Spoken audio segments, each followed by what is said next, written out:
Cheat meal versus repas libre. Quand vous vous lancez dans une perte de poids, vous souhaitiez simplement rééquilibrer votre alimentation, il est primordial de garder quand même des aliments plaisir durant votre semaine, des aliments que vous aimez consommer, même s'ils ne sont pas forcément, on va dire, recommandés dans votre alimentation de tous les jours. Bonjour à tous et bienvenue dans cette nouvelle vidéo. Je m'appelle Jennifer, je suis coach équilibré nutrition. J'aide les femmes actives à faire de leur alimentation une alliée pour qu'elles se sentent bien dans leur corps. Je vous invite tout d'abord à vous abonner à ma chaîne si ce n'est pas encore fait, à mettre un pouce bleu à cette vidéo et surtout à aller récupérer votre petit e-book gratuit de recettes pour les petits déjeuners rapides. Tout ça est dans la barre de description. Nous allons d'abord voir qu'est-ce que veut dire le mot cheat meal et qu'est-ce que c'est qu'un repas libre. Cheat meal en anglais, ça veut dire repas triche. Donc en fait, vous en avez déjà forcément entendu parler de ce mot cheat meal. On entend souvent on va dire que ce mot est associé, on va dire, aux athlètes, aux bodybuilders, au bodybuilding, à tout ce milieu-là, parce qu'en général, c'est un repas durant lequel ils peuvent, on va dire, manger tout ce qu'ils veulent et de la qualité qu'ils veulent. Donc que ce soit du fast-food ou que ce soit de la pizza, que ce soit des pâtes carbonara, que ce soit voilà, des plats qui n'ont pas l'habitude de manger dans leur plan alimentaire habituel. Donc ça, c'est un cheat meal. Un repas libre, c'est quoi? C'est un repas durant lequel, on va dire que c'est un peu la même chose, vous allez consommer des aliments que vous ne consommez pas habituellement, mais en quantité raisonnée. Donc le repas libre par rapport au cheat meal, ça a quand même on va dire, une notion moins péjorative que le cheat meal. Le cheat meal, c'est très péjoratif et ça n'a pas très bonne réputation. Je vous dirai bien sûr à la fin de la vidéo ce que j'en pense et ce que je préconise avec mes clients. Le cheat meal, c'est donc un repas pendant lequel vous déconnectez totalement de votre plan alimentaire, de votre diète, appelez ça comme vous voulez, que vous avez sur votre semaine. En général, ça se passe plutôt le week-end parce que vous êtes souvent peut-être invité chez des amis, vous voulez aller au restaurant. Donc en général, c'est souvent un repas du week-end, mais pas forcément, c'est pas forcément le week-end, mais je veux dire, c'est souvent sur le week-end qu'on fait un cheat meal. C'est un repas donc dans lequel vous déconnectez avec tout et où vous faites plaisir. Vous mangez tout ce que vous voulez. Fast food, pizza, pâtes carbonara, je sais pas, en fait, des choses que vous ne mangez pas habituellement, tout ce qui est plein en sauce, en fait. Est-ce que c'est vraiment bien de faire un cheat meal?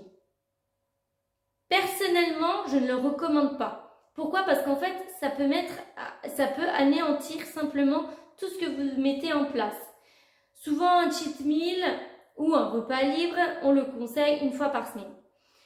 Mais si vous contrôlez en fait, parce qu'en général, c'est souvent comme ça que ça se passe, en tout cas pour tout ce qui est bodybuilding ou athlète de haut niveau dans certains sports ou des choses comme ça, c'est qu'ils sont tellement restreints, frustrés toute la semaine avec des diètes très strictes qu'on leur permet une fois par semaine un cheat meal où ils peuvent ingurgiter tout ce qu'ils veulent. Donc vous imaginez bien que ces personnes-là ont peut-être ingurgité 5-6 000 calories sur un repas, mais en plus de ça, ça ne sera même pas optimisé parce qu'ils vont avaler des quantités astronomiques de nourriture qui n'apportent rien, outre du plaisir.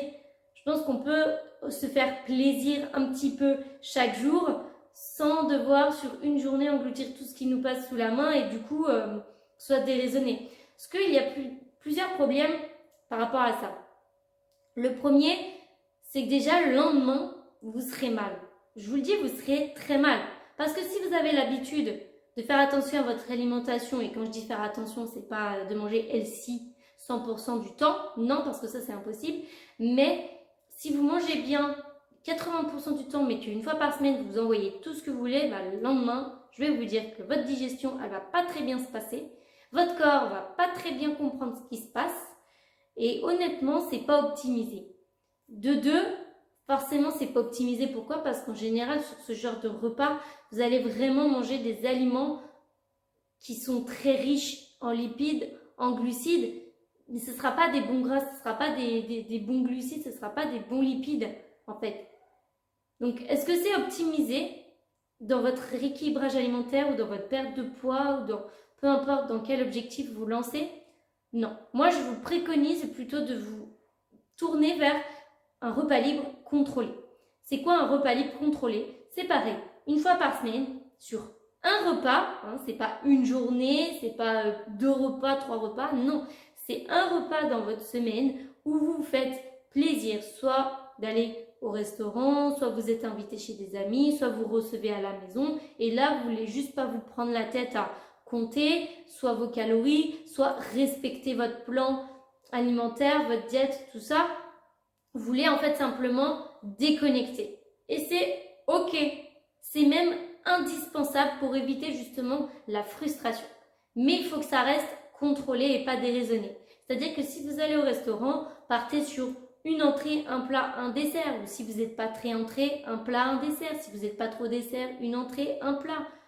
Mais ça ne sert à rien de prendre 2 entrées, 2 plats, 2 desserts ou au restaurant peut-être pas, mais si vous êtes chez vous ou invité chez des amis, de vous servir 4 fois de l'entrée, 4 fois du plat et de prendre 12 desserts différents. Parce que là, clairement, c'est plus un repas libre contrôlé, c'est du craquage total. Et pour moi, un cheat meal, ça s'apparente à un craquage en fait, tout simplement. Parce qu'il n'y a pas de contrôle, vous ne contrôlez plus ce que vous mangez. Le mieux, c'est quand même de pouvoir contrôler. Déjà de 1, pour, comme je disais juste avant, que le lendemain, vous ne vous sentiez pas au plus mal. Parce que si le lendemain, vous deviez aller faire, soit travailler, soit faire votre training, soit faire une marche, une rando, je sais pas où, mais que vous êtes dans le mal, vous allez perdre votre journée. Et que ce soit au travail, vous ne serez pas productif du tout, parce que quand on n'est pas bien, quand on est brassé, qu'on a des problèmes de digestion ou X, Y, Z, je vous assure qu'on n'est pas du tout, dans le truc, et que vous n'allez pas optimiser votre travail, vous n'allez pas optimiser votre training, ou vous n'allez pas optimiser tout ce que vous deviez faire dans votre journée. Donc déjà, ce n'est pas le bon plan. Mais en plus de ça, ça vous permet de contrôler ce que vous avez dans votre assiette, de vous dire, ok, aujourd'hui, j'ai envie, je ne sais pas, vous pouvez avoir envie d'une pizza, par exemple, manger une pizza. Et ça va très bien. Et vous verrez que vous vous sentirez bien. Vous allez éviter les frustrations. Vous allez éviter tous ces sentiments-là de frustration, de vous dire que non, je ne peux pas. Il est primordial d'incorporer ça dans vos rééquilibrages alimentaires, dans tout changement. Vous ne pouvez pas consommer et manger j'aime pas le mot healthy, mais de manger bien, correctement et sans écart 100% du temps. Oubliez cette idée, même si vous êtes en perte de poids, vous avez du poids à perdre, surtout ne partez pas dans ce sens-là. Ça ne sert à rien de vous dire j'ai tant de poids à perdre, je veux arriver à mon objectif, c'est fini. Non, parce que oui, vous vous dites dans 3 mois j'ai 5-6 kilos à perdre et pendant 3 mois, vous allez peut-être vous interdire tout. C'est-à-dire que ce soit un burger ou une pizza, des pâtes carbo ou une glace, par exemple. Vous verrez dans 3 mois ce qui va se passer. C'est que dans 3 mois, une fois que vous aurez fini votre régime, parce que du coup, ça s'apparente vraiment à un régime, vu que ça écarte une catégorie d'aliments, vous allez vous ruer sur tout ce qui vous a manqué. Donc, ça va dépendre des personnes. Il y a des personnes qui seront plus sucrées, d'autres plus salées. Donc, soit vous allez vous jeter sur des pizzas et des kebabs toute la journée, soit vous allez sauter sur des bars, des sucreries, des viennoiseries toute la journée. Et là, je peux vous dire que les 3 mois que vous veniez de passer où vous êtes frustré et que vous n'aurez rien consommé, vous les aurez ruinés en très peu de temps. Donc, le but, c'est justement de ne pas ruiner toutes ces étapes et tous ces efforts que vous avez mis en place, toutes ces habitudes. Donc le but, c'est de s'équilibrer, c'est d'être flexible. La flexibilité, bien sûr que c'est aussi dans l'alimentation. Bien sûr que c'est dans l'alimentation la flexibilité. C'est partout. Il faut être flexible, il faut être équilibré, mais aussi être flexible, s'accorder des moments de « Ok, c'était peut-être pas prévu comme ça, mais c'est pas grave, c'est ok. » Et vous pouvez totalement contrôler tout ça. Ce n'est pas ça qui va vous faire prendre 3 kilos sur la balance. En revanche, par rapport à ça, que ce soit un cheat meal ou que ce soit un repas libre contrôlé, je vous déconseille le lendemain de votre cheat meal ou de votre repas libre de vous peser, de prendre vos mensurations, de prendre des photos. Pourquoi? Non pas parce que vous allez prendre peut-être 2 kilos sur la balance et vous savez, je vous en ai déjà parlé dans une autre vidéo, que le poids ne vous définit pas et ne vous fait pas tout. C'est pas parce que vous avez mangé ce cheat meal que vous allez prendre 2 kilos et ce ne sera pas 2 kilos de gras parce que ce n'est pas en un jour qu'on prend 2 kilos de gras. En revanche, quand on fait des cheat meals ou des repas libres, ça va être souvent une nourriture qui aura tendance à être peut-être un peu plus salée que d'habitude, un peu plus épicée, un peu plus sucrée. Donc vous allez peut-être faire plus facilement de la rétention d'eau. Et autrement dit, votre corps va aussi y ressentir une espèce de stress parce que du coup, vous ne mangez pas comme d'habitude. Donc c'est pour ça que peut-être le lendemain, le poids va varier.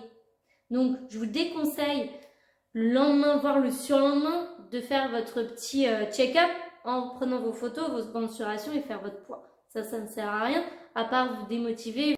Qu'est-ce qu'on fait avant et après un repas libre? Donc, comme vous l'aurez compris, je suis plus repas libre que cheat meal. Je vais donc plutôt vous parler de repas libre.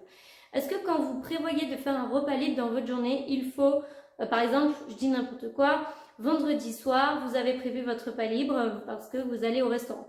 Est-ce que ça veut dire que sur le reste de votre journée, c'est-à-dire au petit déjeuner, au déjeuner et peut-être à la collation, si vous prenez une collation, il faut manger moins ou sauter un repas?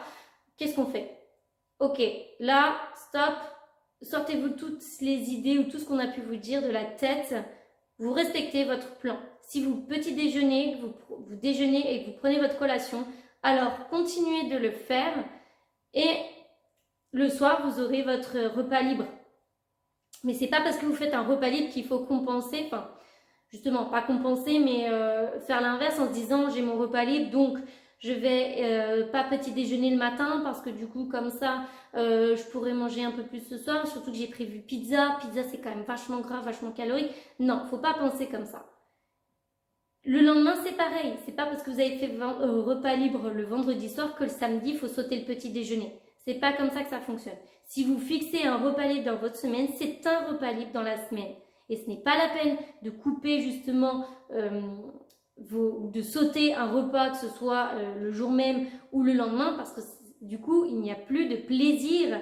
Il n'y a plus de plaisir. Parce que du coup, si vous vous stressez avant d'avoir commencé, avant d'avoir mangé votre repas libre en vous disant « Oh là là, mais vendredi, j'ai mon repas libre, mais là, on a prévu resto avec les filles ou j'ai prévu pizza devant le match de foot ou je sais pas quoi », et que vous dites « Ouais, mais là, du coup, il faut pas que je prenne ma collation. Le lendemain matin, je vais pas petit déjeuner, comme ça, au moins. » Non, non, non, non.